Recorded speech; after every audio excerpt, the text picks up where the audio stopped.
Leon Leyson's The Boy on the Wooden Box, 2013, is a memoir aimed at young readers, recounting the author's experiences as a Holocaust survivor. Leyson was among the youngest individuals on the renowned list of Jews that businessman Oskar Schindler employed in his ammunition factory in Poland, thereby sparing them from execution.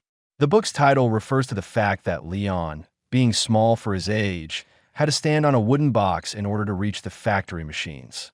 While working at Schindler's factory, Leon witnesses the kindness and generosity of Schindler, whom he comes to regard as a hero. The book opens with a prologue in which Leon recalls attending a Schindler's Jews reunion in Los Angeles in 1965. By then, Leon is 35 and working as a teacher. Having been only 15 when he last saw Schindler, he fears that the former industrialist will not remember him. To his astonishment, Schindler immediately recognizes Leon and greets him warmly. The narrative then shifts to Leon's childhood in Naruka, a small town in northeastern Poland. He is the youngest of 5 children, born to honest, working-class parents, and his early years are idyllic. When Leon turns 8, his father moves to Krakow to work in a glass factory, and the family later joins him. Initially hopeful for a better life in the city, they face the devastating German invasion of 1939, which brings harsh discriminatory laws against Jews. Soon, Leon's family is forced into a Jewish ghetto, enduring harsh living and working conditions. Later, they're sent to the Płaszów labor camp, just outside Krakow, which Leon describes as Hell on Earth, 113. The camp is marked by brutality and deprivation, particularly under the sadistic command of a Mongoth. Although separated from his parents in the camp, Leon manages to see them secretly while working in an on-site brush factory. Schindler opens Emalia, a factory near Płaszów, and selects 30 Jews to work there, Leon, his parents, and his brother among them.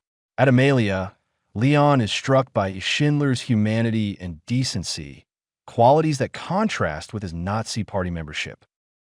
As the war turns against Germany, the factory is slated for closure, but Schindler arranges to move it to Czechoslovakia. After a short stay in the harsh Gross-Rosen concentration camp, Leon and his family are transferred to Schindler's new factory. When Soviet forces approach, Schindler shuts down the factory, frees his workers, and flees, ultimately saving nearly 1,200 Jewish lives.